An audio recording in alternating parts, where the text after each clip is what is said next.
بنا کہ جی اس وجہ سے یہ رہ گئے. لیکن بہرحال اس وقت ہی تو فرض عین تھا نکلنا نا، ان کا نہ نکلنا، اور جو اس کے بعد اپنی اس کوتاہی کا جو احساس ہوا، تو کہتے ہیں کہ وہ باغ جو میرے جہاد میں رکاوٹ بنا، یہ باغ انہوں نے صدقہ کر دیا کہ مجھے یہ باغ ہی نہیں چاہیے جو میرے اتنے اہم کام میں. کیونکہ ہاں بڑی اس نکلنے کی بڑی فضیلت تھی نا، بہت اہم تھا یہ نکلنا. اور ہلال بن امیہ کے بارے میں آتا ہے کہ یہ کیوں نہ نکلے، کہ کہتے ہیں کہ انہوں نے بھی بڑی قربانیاں دی. بدر میں دونوں شامل ہیں. آپ صرف ان کی اہمیت اور ان کی قربانیوں کا اندازہ لگائیں کہ ایسا نہیں ہے کہ دین کے ساتھ ان کا وقتی سا اور ہاں معمولی سا کوئی تعلق ہے. بدر کی میں دونوں شریک ہیں.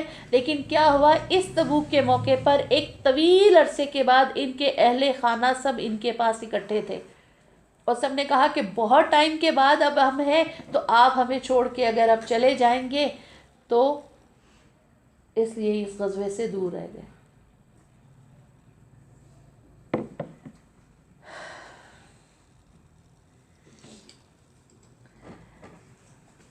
بہرحال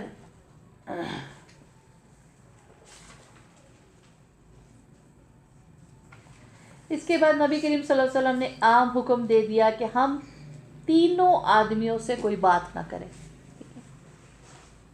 ان جو تینوں نے گئے تھے تو کہتے ہیں کہ وہ دونوں افراد تو گھر بیٹھ گئے، لیکن میں نکلتا تھا.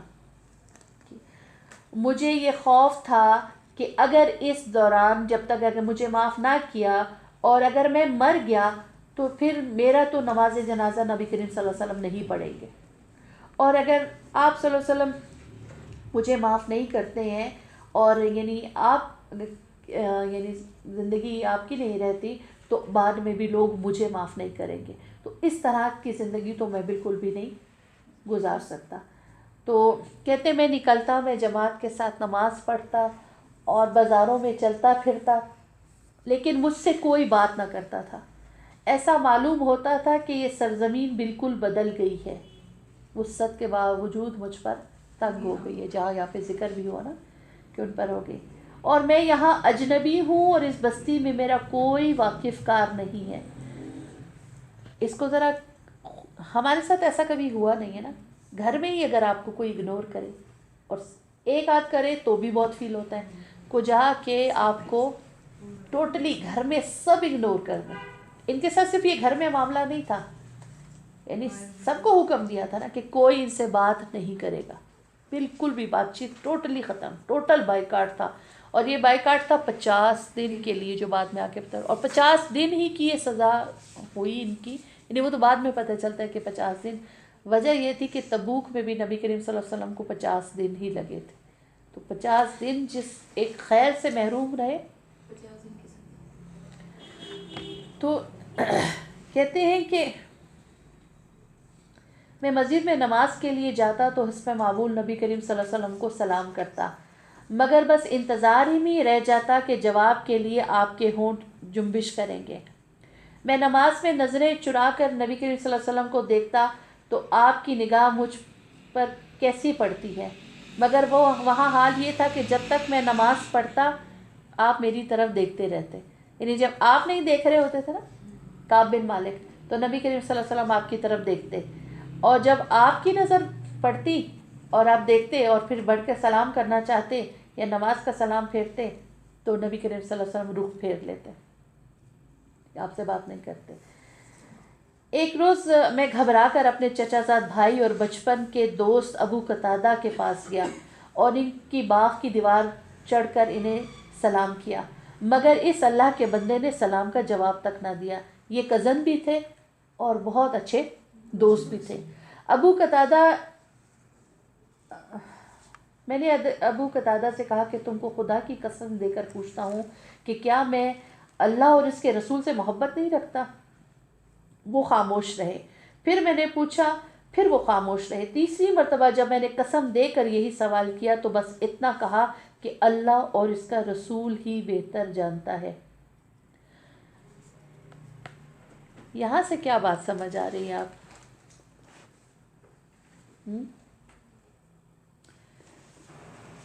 دوستی بھی اللہ کی خاطر اور دشمنی بھی اللہ کے ساتھ ہے.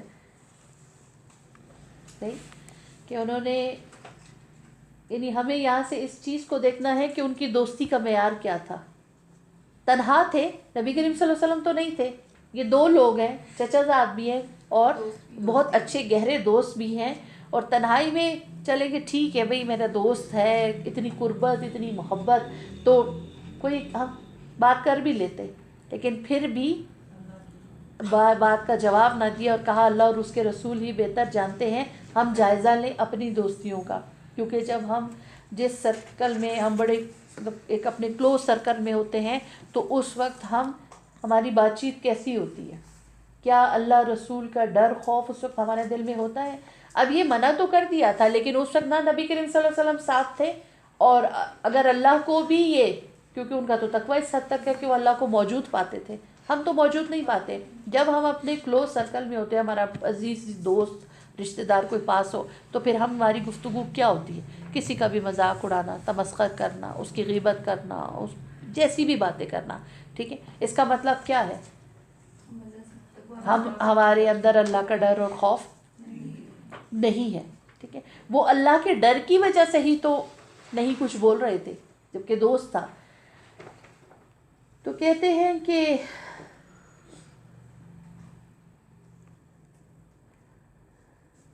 انہوں نے میری اس بات کا بس اتنا ہی جواب دیا, اس پر میری آنکھوں سے آنسو نکل آئے اور میں دیوار سے اتر آیا, انتہائی مایوس.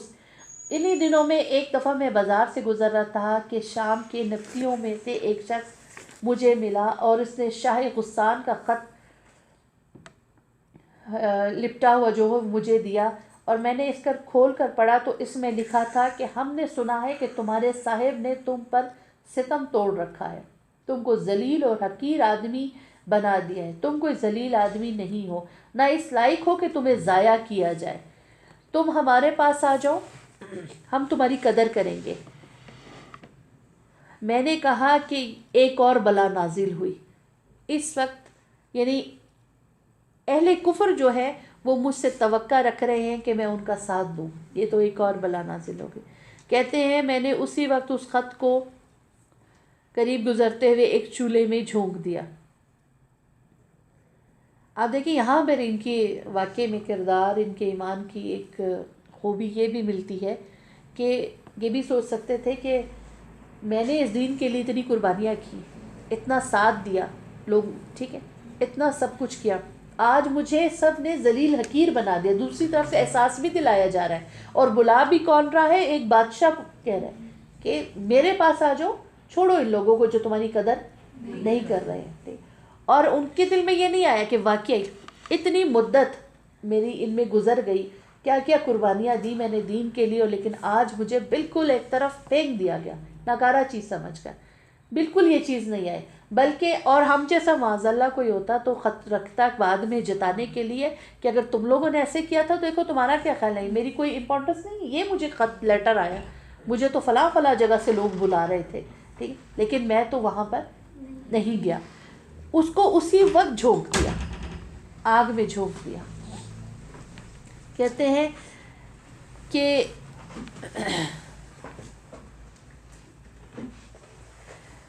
40 دن گزر چکے تھے کہ نبی کریم صلی اللہ علیہ وسلم کا حکم لے کر ایک آدمی آیا کہ تم اپنی بیوی سے بھی علیحدہ ہو جاؤ. میں نے پوچھا کہ کیا طلاق دے دوں, تو جواب میں ملا کہ بس الگ رہو. چنانچہ میں نے اپنی بیوی سے کہا کہ تم اپنے میکے چلی جاؤ اور انتظار کرو یہاں تک کہ اللہ اس معاملے کا فیصلہ کر دے. اور اس میں آتا ہے کہ جو ہلال بن امیہ تھے وہ عمر کے زیادہ تھے اور کچھ نظر آنے میں بھی پرابلم تھی, تو انہوں نے اجازت مانگی کہ میں بیوی, مطلب ان کی بیوی نے جا کے, انہوں نے نہیں مانگی, بیوی نے جا کے اجازت مانگی کہ کیونکہ وہ اپنے لیے بہت کام نہیں کر سکتے ہیں, ان کو تھوڑا نظر آنے میں بھی مسئلہ ہے, تو کیا میں ان کے پاس رہ جاؤں کہ صرف ان کی میں یہ ان کا کام کر سکوں, خدمت کر سکوں. تو صرف اتنی اجازت ملی کہ آپ رہ جائیں ان کے کام کے لیے, لیکن ان سے تنہائی میں ملاقات نہیں ہوگی. تو لوگوں نے ان سے کہا کہ آپ بھی اجازت مانگ لیں بیوی کے لیے کہ وہ آپ کے پاس ہی رہے. کہتے ہیں کہ ہلال بن امیہ اور مرارہ بن ربی جو ہے وہ عمر رسیدہ لوگ تھے، تو میں نے ان کے لیے تو اس بات کو درست سمجھا، لیکن اپنے لیے درست نہیں سمجھا، کیونکہ میں ایک جوان آدمی تھا، لہٰذا میں نے یعنی بیوی کو بھیج دیا۔ تو کہتے ہیں کہ میرے دن رات انتہائی تکلیف میں، مشکلوں میں اور مسائل میں گزر رہے تھے، اور زمین اتنی وسعت کے باوجود مجھ پر تنگ ہو چکی تھی، اور مکمل قسم کی تنہائی۔ دیکھیں ایک بیوی تھی، بیوی بھی چلی گئی، یعنی گھر میں انسان چلو باہر سے تھکا آ رہا ہے، کچھ کھانا ہی تیار ہے، کوئی پانی کو بھی پوچھ رہا ہے، وہاں وہ معاملہ بھی نہیں ہے، ٹھیک ہے، کوئی بات چیت کرنے والا نہیں ہے۔ باہر نکلتے ہیں تو لوگ رخ موڑ لیتے ہیں، وہ جو محبت کا منبع مرکز ہے وہ رخ پھیر لیتے ہیں، تو زندگی کس طرح کی ہوگی، کتنی شدید تکلیف کا احساس ہو گیا۔ کہتے ہیں کہ میں بہت زیادہ تکلیف میں مبتلا ہوتا ہی جا رہا تھا۔ 50ویں دن کی صبح میں اپنے مکان کی چھت پر بیٹھا ہوا تھا اور اپنی جان سے بیزار تھا کہ یکایک کسی شخص نے پکار کے کہا کہ مبارک ہو کعب بن مالک، مبارک ہو، کہ 50ویں دن یہ ہمارے لیے اللہ تعالیٰ نے یعنی ایک طرح کی برات آئی تھی۔ کہتے میں یہ مبارک کی لفظ سن کے، اپنا نام سنتے ہی میں سجدے میں گر گیا، اور میں نے جان لیا کہ میری معافی کا حکم آ گیا ہے۔ لوگ فوج در فوج بھاگے چلے آ رہے تھے، اور پکارنے والوں میں صلہ کی پہاڑی پر سب سے پہلے ابو بکر آواز دے کے کہہ رہے تھے کہ کعب تمہیں مبارک ہو، اور یعنی دونوں دوڑے، حضرت ابو بکر اور عمر دونوں اس پیغام کو، خوشی کے اس پیغام کو لے کے دوڑے۔ تو حضرت عمر چونکہ قوت میں زیادہ تھے اور ینگ تھے، تو وہ دوڑے تیزی سے، ابو بکر ان کا مقابلہ نہ کر سکے، دوڑ نہیں سکے۔ تو لیکن یہ ایسی خبر تھی اللہ کی طرف سے، تو چاہتے تھے کہ ہر کوئی اس میں تھا ہم پہلے کعب کو سنائیں۔ تو حضرت عمر نے پہاڑی پر چڑھ کے اس علاقے وہاں سے زوردار آواز لگائی کہ کعب تمہیں مبارک ہو، اور کہتے ہیں کہ میں سجدے میں تھا، میں سجدے میں چلا گیا، اور ہر طرف سے صرف مجھے صدائیں پہنچ رہی تھی کہ مبارک ہو کعب، مبارک ہو کہ تمہاری توبہ قبول ہو گئی ہے۔ میں اٹھا اور سیدھا مسجد نبوی کی طرف دوڑا، دیکھا نبی کریم صلی اللہ علیہ وسلم کا چہرہ بھی خوشی سے چمک رہا تھا۔ میں نے سلام کیا تو فرمایا کہ کعب تمہیں مبارک ہو۔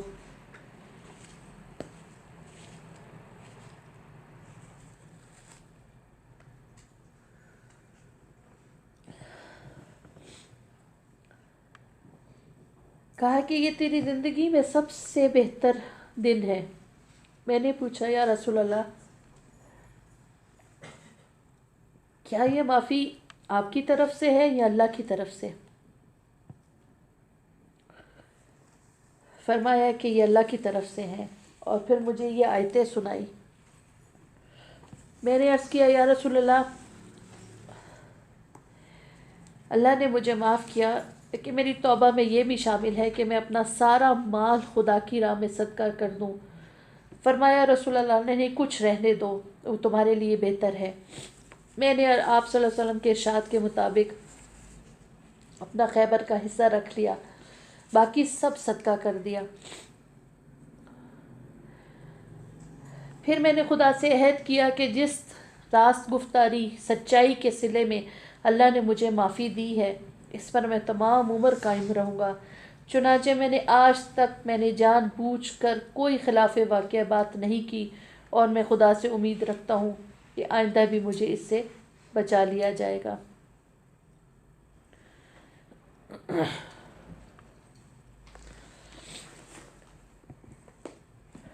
اب دیکھیں ان کے سارے اس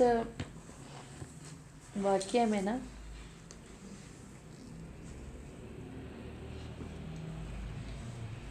اصل چیز سامنے کیا آ رہی ہے کہ سچائی انسان کی نجات کا ذریعہ ہے، یعنی سچائی ہی میں نجات ہے۔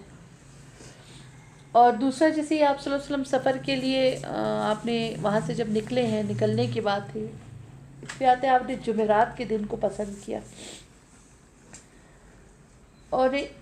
اور پہلو جو ہمارے سامنے آتے ہیں کہ ہم اپنے کسی بھی اپنے بڑے کی، استاد، بزرگ، کسی بھی بڑے کو راضی کرنے کے لیے کبھی جھوٹ سے کام نہیں لیں.